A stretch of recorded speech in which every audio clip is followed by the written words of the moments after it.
Hello everyone, this is professor MH और आज के इस वीडियो में हम लोग डिस्कस करेंगे आर्टिकल 8। हम लोग ने ये जो लेक्चर सीरीज स्टार्ट की है जिसके अंदर हम लोग ने देखा है कि टैक्स इन्फॉर्मेशन एक्सचेंज एग्रीमेंट क्या होता है, उसका बेसिक इंट्रोडक्शन देखा था, लॉजिकल इंट्रोडक्शन देखा था। फिर उसके बाद हम लोग ने एक एक करके इसके आर्टिकल स्टार्ट किए हैं, तो हमारे 7 आर्टिकल अभी तक हो गए हैं। तो ये जो आर्टिकल है TIEA के टैक्स इन्फॉर्मेशन एक्सचेंज एग्रीमेंट के आर्टिकल 7 आर्टिकल तक हो गया था। आज हम लोग जो करने वाले आज 3 आर्टिकल करेंगे और फिर उसके बाद आगे प्रोसीड करेंगे। आप लोग को यही डाउट आता होगा कि सर ये 2-2 3-3 आर्टिकल आप क्यों कराते हो।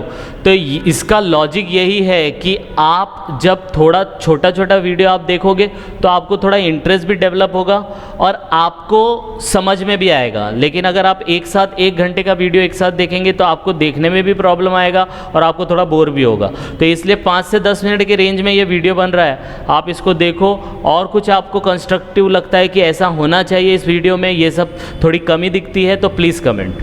तो let's start with the article 8। तो यहाँ पे आर्टिकल 8 बोलता है कॉन्फिडेंशियलिटी, कॉन्फिडेंशियल होना चाहिए।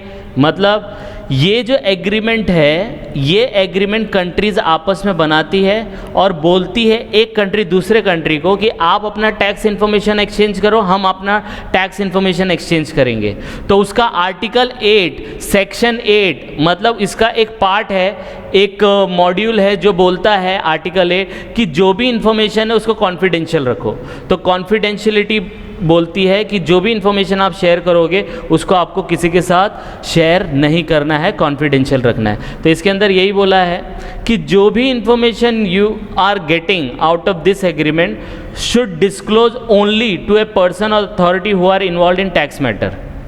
तो एग्जाम्पल के तौर पे इंडिया और जापान के बीच में tax information exchange agreement, example के तौर पे, नोशनल एग्जाम्पल के तौर पे, तो इंडिया वाला जापान के साथ शेयर करेगा, जापान वाला इंडिया के साथ शेयर करेगा।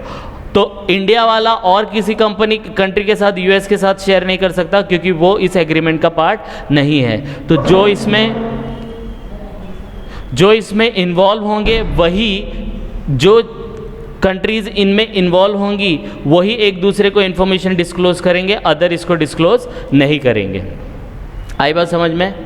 सेकेंड इसमें दिया था इन्फॉर्मेशन में भी डिस्क्लोज टू अदर पर्सन। अगर समझो इंडिया और जापान के अलावा आपको ये इन्फॉर्मेशन समझो यूएस से शेयर करना है, तो आपको उसका रिटर्न कंसेंट लेना पड़ेगा लिखत में। भाई परमिशन लो कि मैं, इंडिया वाला परमिशन लेगा जापान से कि आपका इन्फॉर्मेशन क्या मैं यूएस के साथ शेयर कर सकता हूँ। तो अगर उसने रिटर्न कंसेंट दिया तो फिर आप उस इन्फॉर्मेशन को शेयर करो, अदरवाइज आप इन्फॉर्मेशन शेयर नहीं कर सकते। पहली बात, जो भी इन्फॉर्मेशन मिला उसको कॉन्फिडेंशियल रखो, दूसरे के साथ शेयर मत करो, जो एग्रीमेंट के पार्टी हैं उन्हीं के साथ शेयर करो। अगर तीसरे के साथ आप शेयर करते हो तो रिटर्न कंसेंट लेना पड़ेगा। तो ये था आर्टिकल 8। अब आते हैं हम लोग आर्टिकल 9 पे। आर्टिकल 9 में बोलता है कॉस्ट, खर्चा। अब आपको पता है कोई भी इंफॉर्मेशन हो, कोई भी चीज़ आप करो, उसका हर एक का एक कॉस्ट होता है, खर्चा होता है। तो वो खर्चा कौन उठाएगा? आप ये एग्रीमेंट बना रहे हो, इस एग्रीमेंट में इंफॉर्मेशन एक्सचेंज कर रहे हो तो आपका खर्चा बढ़ रहा है, तो ये खर्चा कौन लेगा?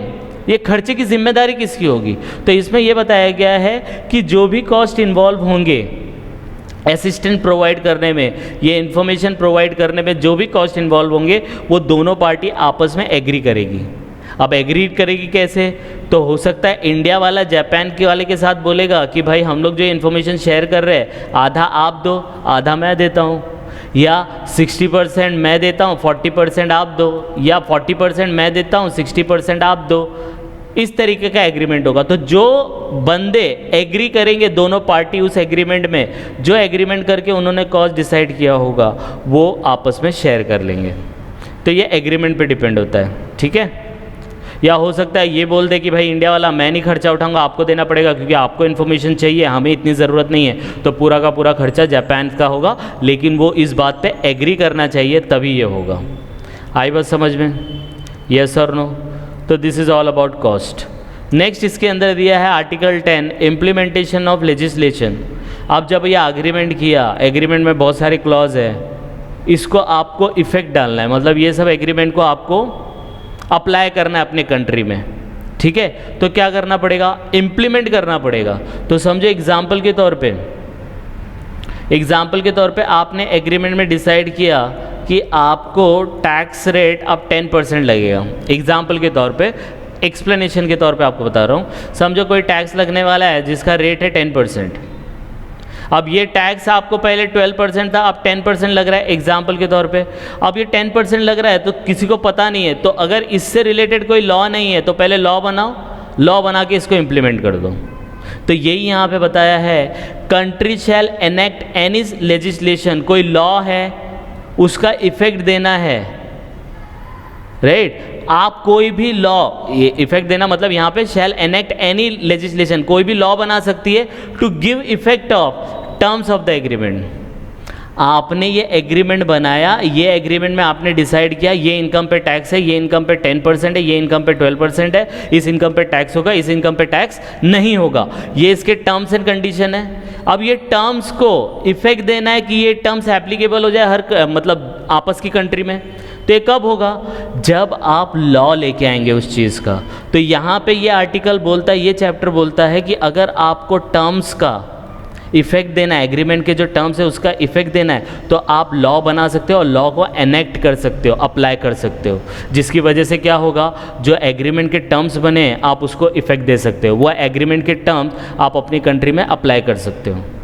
तो इन शॉर्ट बोलने का मतलब है आर्टिकल 10 का कि जो भी एग्रीमेंट आपने बनाया वो टर्म्स आपकी कंट्री में अप्लाई हो जाए, उसके लिए कोई भी लॉ बनाना है, लॉ को एनफोर्स करना है, तो वो आप कर सकते हैं। तो this is all about article 8, 9, 10।